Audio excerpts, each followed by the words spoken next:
അസോസ്പെർമിയ അല്ലെങ്കിൽ സെമനില് അല്ലെങ്കിൽ ശുക്ലത്തില് ബീജത്തിന്റെ അളവ് തീരെ ഇല്ലാത്തൊരവസ്ഥയാണ് അസോസ്പെർമിയ എന്ന് പറയുന്നത്. അസോസ്പെർമിയയുടെ പ്രധാന കാരണങ്ങൾ എന്തൊക്കെയാണെന്ന് നമുക്ക് നോക്കാം.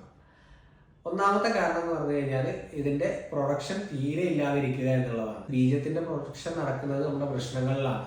എന്തെങ്കിലും അസുഖങ്ങൾ കൊണ്ടോ അല്ലെങ്കിൽ മറ്റെന്തെങ്കിലും പ്രശ്നങ്ങൾ കൊണ്ട് വൃഷ്ണങ്ങൾ കൃത്യമായിട്ട് ഫങ്ഷൻ ചെയ്യാതിരിക്കുമ്പോഴാണ് തീരെ ശുക്ലത്തിൽ ബീജത്തിന്റെ അളവ് കണ്ടുവരാതിരിക്കുന്നത്.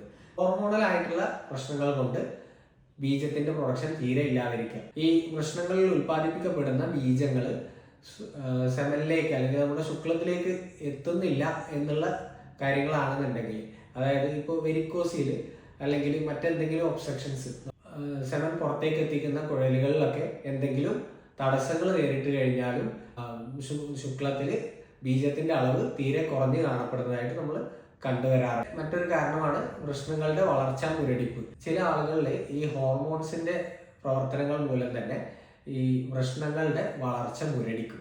ചെറുപ്പത്തിലുള്ള അതേ അവസ്ഥയിൽ തന്നെ നിൽക്കുകയാണെങ്കിൽ ബീജങ്ങളുടെ ഉൽപാദനം കൃത്യമായിട്ട് നടക്കൂല. ഇങ്ങനെയുള്ള സാഹചര്യങ്ങളിലും അസോസ്പെർമിയ കണ്ടുവരാറുണ്ട്.